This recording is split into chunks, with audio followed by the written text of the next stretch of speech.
My name is Wade the Trucker, and this is my 1998 Mercury Grand Marquis that I bought for only $1,300. Now, only buying it for $1,300 means that it's got a lot wrong with it. So in today's video, we'll be tackling quite a few of those issues. So stick around and wait till the end of the video. When I bought this car, one of the first things that I noticed was that it was missing its stereo. And this is actually going to be the very first thing we tackle. Somewhere in here we have our head unit. As you could tell, I've been stockpiling parts pretty bad. And somewhere in here, we also have our stereo adapter. There it is. Now both of these you could actually get from Walmart for pretty cheap. I think I only spent maybe 80 bucks on both of these combined. And here I'll show you what you need to do in order to make it all work. Over here you have the adapter kit set that you buy from Walmart. This is the Scotch brand. You get the actual wiring adapter. This works for many different vehicles, as you can see on the back here. And you also get the instructions. Now on the other side, you get your radio, you get your diagrams for what all of your connections are, and you also get the harness for the radio itself. Some other goodies like, I don't know why you'd want a remote for a single disc stereo, but okay, and you also have some mounting hardware in there as well. For tools needed, you will need a set of strippers and crimpers, and this set of strippers actually also has a cutting edge if you do end up needing it. Now, if you do end up going to Harbor Freight, you can end up buying one of these, which does everything combined, but these kind of suck, and they give you very poor crimps. But if this is your only time that you're doing any form of wiring and you don't see needing to use them anytime soon, then these can be bought for pretty cheap and get the job done. Lastly, you will need some sort of a heat source. I have a butane torch. And for other materials, you will need some butt connectors and some heat shrink. This is very simple. All you really need to do is just make your connections. Our yellow is 12 volt battery constant power. Our red is 12 volt ignition power. Where if we come over to the wiring harness for the radio itself, we could see that yellow is our battery, red is our accessory, which matches up. Basically, all you're doing is just going one for one. If it's left front speaker positive, then it goes to the left front speaker over here. What I like to do is basically cut everything down to be one size. You still want to leave some length, just so that if you do make any mistakes later, you could always fix them. Making everything all the same length makes it so that it's easier to keep things tidy behind the radio. Seeing as though that we just cut off all the ends to our radio harness, you do need to go ahead and strip the ends of them. From there, you could take a butt connector. When you're working with very small connectors like this, you might notice that they have this little edge that goes on it that isn't on bigger size butt connectors. We're going to want to make sure that the little dimple on the non-insulated side is directly on top of that little vein. And then all you do is just squish down. Now I like to go ahead and give it just a double over by spinning it just a little bit and crimping down one last time. Now this is also a very important step. Make sure that you put your heat shrink on now, because if you forget it, you're going to have to cut off this butt connector and go back and make a new crimp. Now we could go ahead and grab yellow from the aftermarket adapter. This guy's a little bit long, and so I will just shorten it a little bit.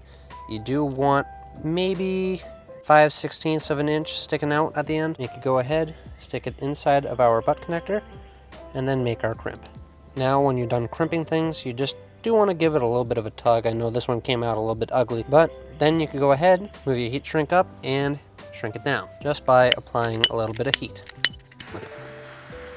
And now all you have to do is just repeat that for every single connection that's left. And so this is what it will look like when it's finished.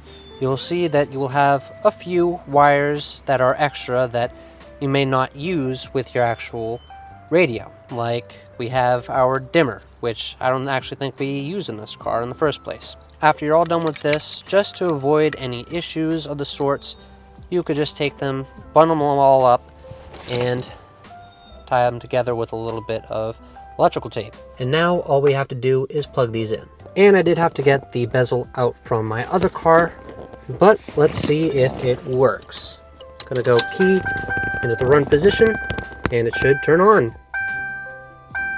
Now, aftermarket head units like this sometimes come preamped. This one is preamped up to 35 watts, and that helps give the speakers just a little bit more oomph when you're listening to your music. But they are best paired with aftermarket speakers as well. Since this car is currently in project car phase, I just want to get things working. I don't need to go too crazy with things. But for now, having a working head unit is better than driving down the highway only listening to. So now that that issue is fixed, let's move on to the next issue that we have with this car, and let me start it first. Maybe you'll figure it out yourself.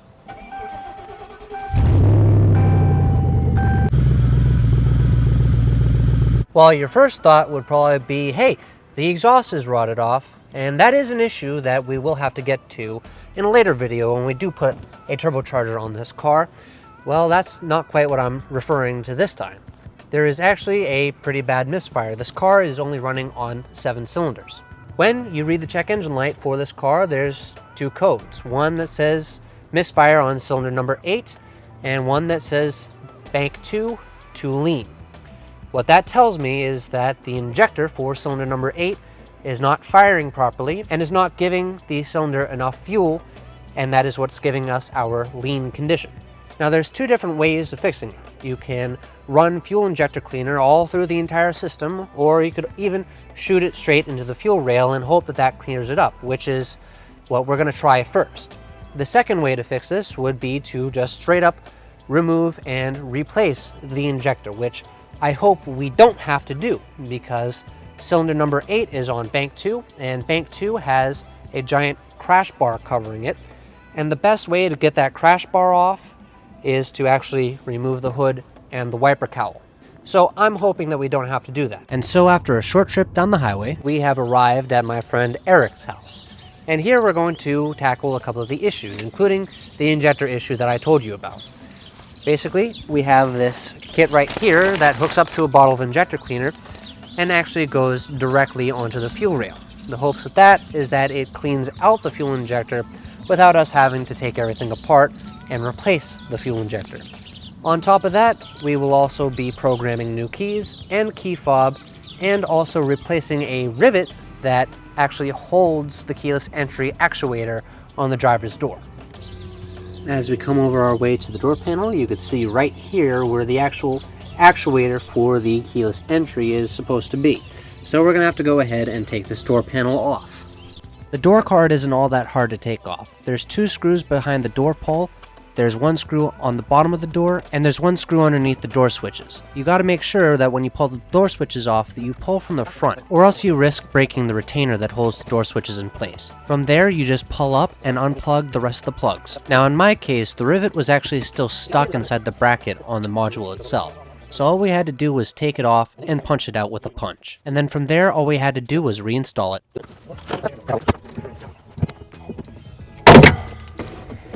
Bingo.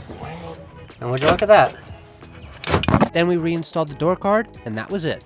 And now we are back. Unfortunately, Eric's tool actually broke, and we couldn't find one to replace it.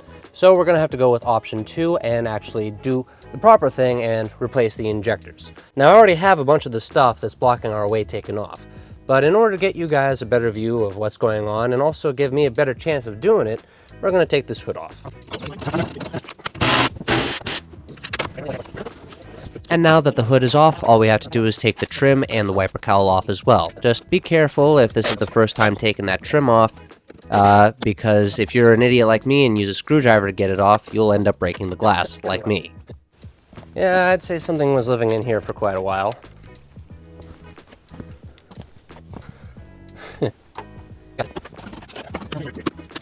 Okay, now that everything's off, here's what I'd like to show you. This is your crash bar. This is the unnecessary thing. Nobody really knows why it was officially put in, but as you can see, this bolt right here actually goes straight down through the intake manifold and holds it down, and it blocks our fuel rail. And there's 1 bolt down here in the back that holds this bracket on that sucks. And the easiest way to actually get to it is to take all of this apart, which isn't bad. It only took me about 15 minutes and a second hand.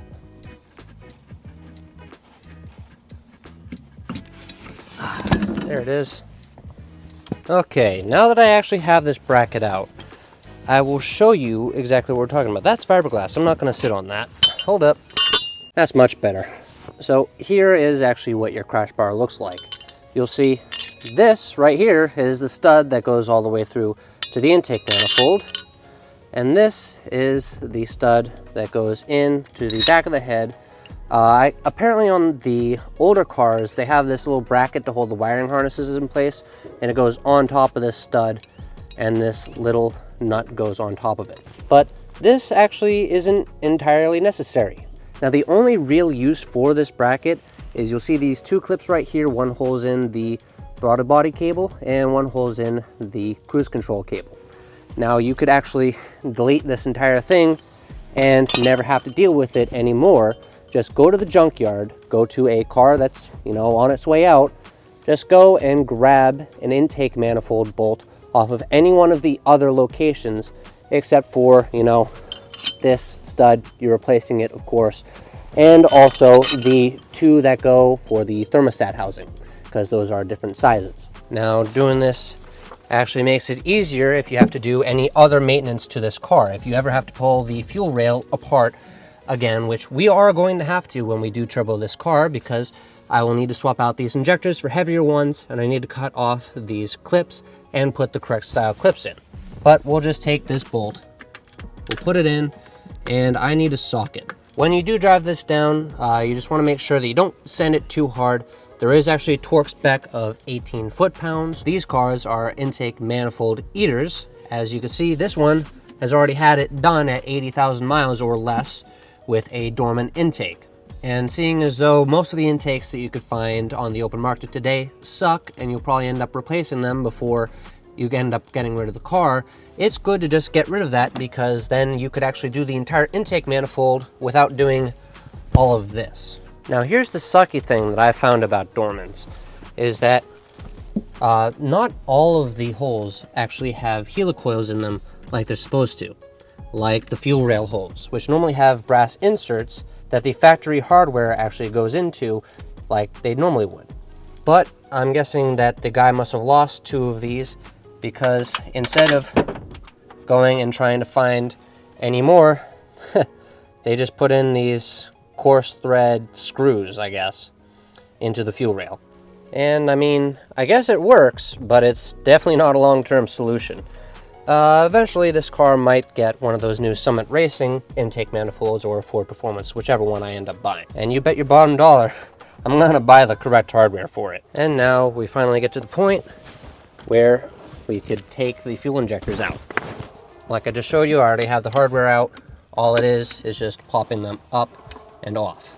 You want to be very careful, especially if your intake manifold is incredibly dirty, that you don't get any schmutz or anything inside the holes that the fuel injectors go into. But these guys just pop right out.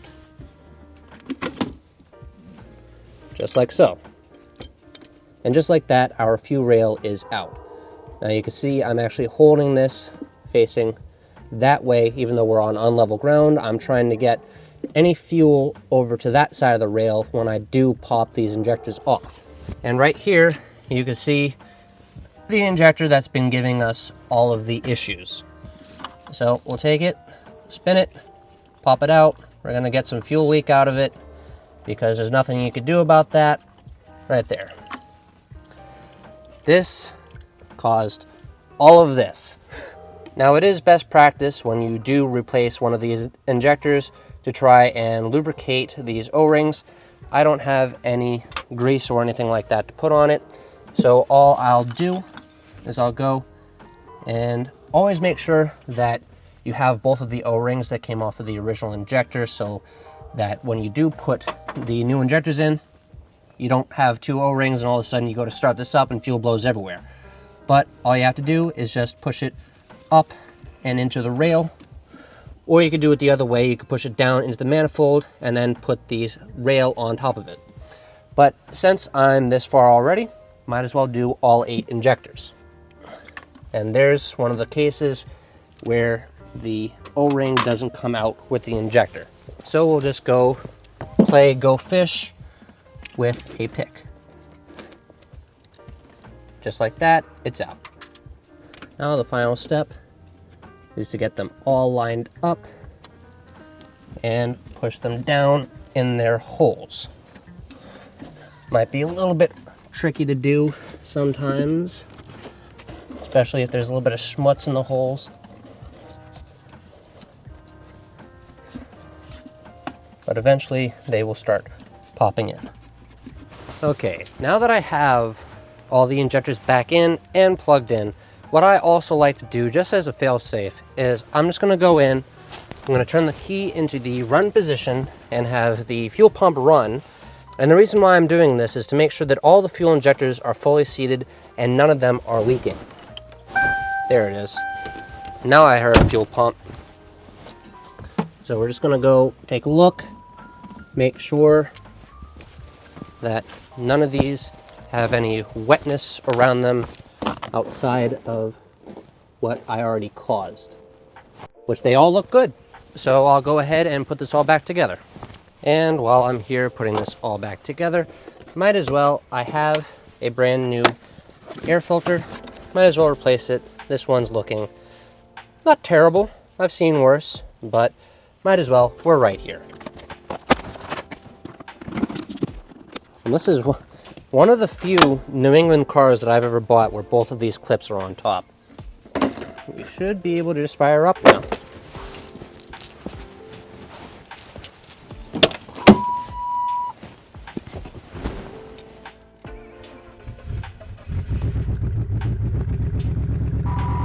And it was at this moment where I noticed that the engine was shaking and still misfiring. As well, I could have swore that I heard a pretty bad vacuum leak. And you'll see me go around trying to feel for one. Eventually, later on off camera, I did go out and get a bottle of soap and water and spray down every place where I think it would leak from. And I couldn't find any leaks. You could also see right here I did get pretty freaked out because there was some gasoline left over from when I pulled one of the injectors off. And so I ran and shut the car off thinking that it was going to blow up. I actually cleared the codes and then restarted the car, and 2 codes came back, the same cylinder 8 misfire and bank 2 too lean. So what I ended up doing was unplugging the plug for injector number 8, and I couldn't hear any difference in RPM. So what I did from there is I took one of the old injectors that we pulled out, plugged it into the plug, and I could feel the injector firing. So from there, I believe that the wiring harness isn't damaged in any sort of way, but it also doesn't make sense that a brand new injector wouldn't be firing properly. So I undid the fuel rail and replaced the number 8 injector with the old one that I just felt was firing properly, and it was still misfiring from there. And now I am completely stumped. So if you guys have any ideas of what could be causing this, just put them down in the comments, let me know. But as it stands, this issue is going to have a part 2. Even though the car is still misfiring, let's just tackle one more thing before we end this video. Here I have a brand new set of headlight housings. And on top of that, we're going to do a full LED swap with our sponsor, Oxilam. Now, Oxilam carries almost every single position for a Crown Victoria or other Panther, except for the amber turn signals. And unfortunately, at time of purchasing, they didn't have the license plate lights or the side marker lights either. So for those 3 things, I had to go to O'Reilly's. But either way, let's get these headlight housings in. In order to get these old headlight housings in, you need to pop off that clip, unscrew both of the lights, and to get the side marker off, you need to undo one 11mm head bolt, and on the side marker, you need to take out one Phillips head screw. I find it pretty cool how the next easiest thing to change on a Panther besides headlights is the headlight housings themselves. And so, just like that, we just pop 2 clips off. You'll notice one has 1 hole, one has 2 holes.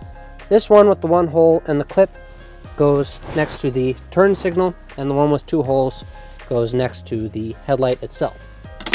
Now, from there, you can unplug the headlight, or you could be me and just pull it all out at once, and then go ahead and unplug stuff. And just like that, your main headlight housing is out. And while this is all apart, might as well swap these out with the correct bulbs. Now when you do go and buy these bulbs, make sure that you get the 9007 headlight and the 3157A amber blinker. And all you have to do is just plug it in.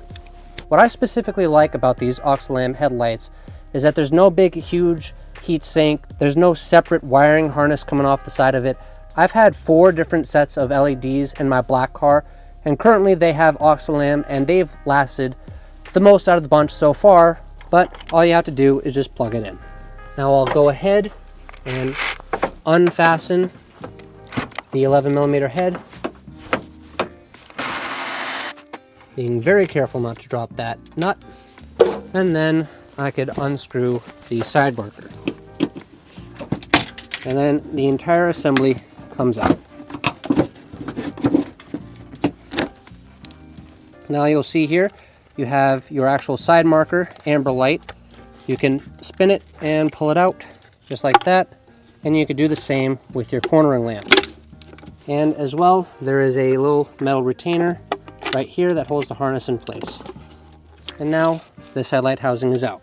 As for these lights, you have a 3157 white for the cornering lamp and a 194 amber for the marker light. And now all we have to do is just put everything back together.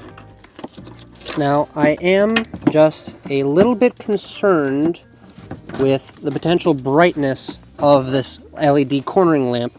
I'm not 100% certain if it's going to be too bright for whenever you turn your blinker on when it's nighttime. It might blind other drivers. So we'll have to see when it becomes nighttime if this light is a little bit too bright. Now it appears that these brand new headlight housings forgot to have tabs, or never had tabs actually on this circular space. I'll show you real quick. You'll see here there's this keyway right here that actually stops the post from spinning when you are aligning your headlight housings. You could also see there's another one up here. What's good is that they're actually on the old headlight housings. So all I have to do is unscrew these Phillips head screws and put them on this new housing. And just like that, we are back in business. Now another benefit of doing this is if you already have headlight housings that are lined up properly, you could just swap out these posts and your brand new headlight housings will be properly aligned. So now I'll go ahead and finish this up. So I'm actually going to take the headlights and put them in the housing right now. That way when the headlight housings do go in, we could just plug them right in. And just like that, it is complete. And while trying to save daylight, let's move on to some other positions. First, I'm actually going to start off with the license plate lights. Up here, you can see 2 Phillips head screws that you unscrew, and the entire assembly comes out.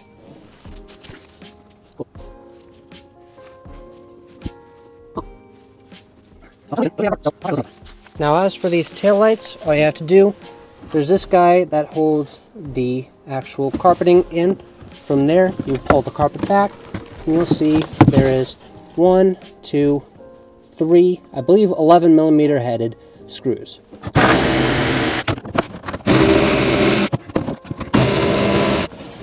And 11mm was correct. From there, all we need to do is just pull it out. And this comes as a surprise to me. There are actually 4 bulbs in this taillight housing. I thought that there were only 2. But either way, we'll go ahead and change out a pair of these. These are 3157 whites with the LED bulbs from Oxilam. Now these just plug in and turn in. And we can put the taillight housing back in place. And the final bulb here in this trunk area that we're going to address are the reverse lights. Right here and right here. These ones are incredibly simple. They turn and unplug. And this bulb is also a 3157. And now the final position we'll be tackling is the third brake mount. It's super easy. It's literally just 2 Phillips head screws. Okay, with these 2 Phillips head screws undone, this entire thing comes out. and there's two little squeeze tabs in here. You just squeeze down on, and hey look, a beak came out of it. But otherwise, this is now out, and we are free to replace these two bulbs. These ones seem to have a proper orientation. So what I like to do is I'll plug these in. I will leave this entire assembly undone. I will hop into the driver's seat, look behind me, hit the brakes, and make sure that they are lighting up properly. And yeah, looks like they are. So we'll go ahead and get everything back together.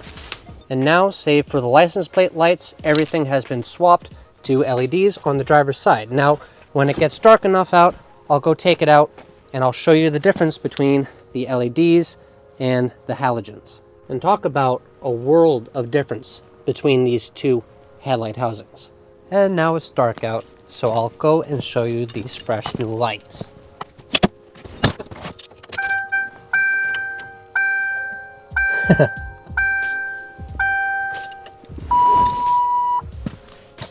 Wow, that beam is nicer. Just look at the difference. You can't really see it well on camera, but you can see it well there. Now let's check the blinkers. Here's the old halogen, and here's the new bright chrono lamps, which actually, I don't think that this looks all too much. I should be able to run these, but I did actually look at this earlier. Something that I definitely did brick this turn signal. I'm probably gonna have to put a load leveler on either the turn signal or the brake signal. This seems to be an issue with just this car, as both my 2010, which you could barely see, and my 2002 Sport don't have this problem. So it's probably just something to do with either this being an older car or something being messed up. But when it's bright out, and some other time I'll have to take a look at these and play around with it. But even the brake light seems to be brighter and flash a lot quicker. Not quicker necessarily, but more responsively. And here's the difference in the reverse lights. I feel like the reverse lights are the ones that matter the most, especially if you have a long dark driveway. I've actually noticed that with the black car, having reverse lights that are LED really help. Now, the grand total to replace all of the bulbs with LEDs came out to be around $120. And you could also use my code WTT for an extra 20% off. Just use any one of the links down below and use the code WTT. Now, with that all being said, I'd like to thank you so much for watching. YouTube thinks that you want to watch this video, and I think you want to watch this one. But at the end of the day, as long as you keep watching, that's great. So we'll see you in the next one.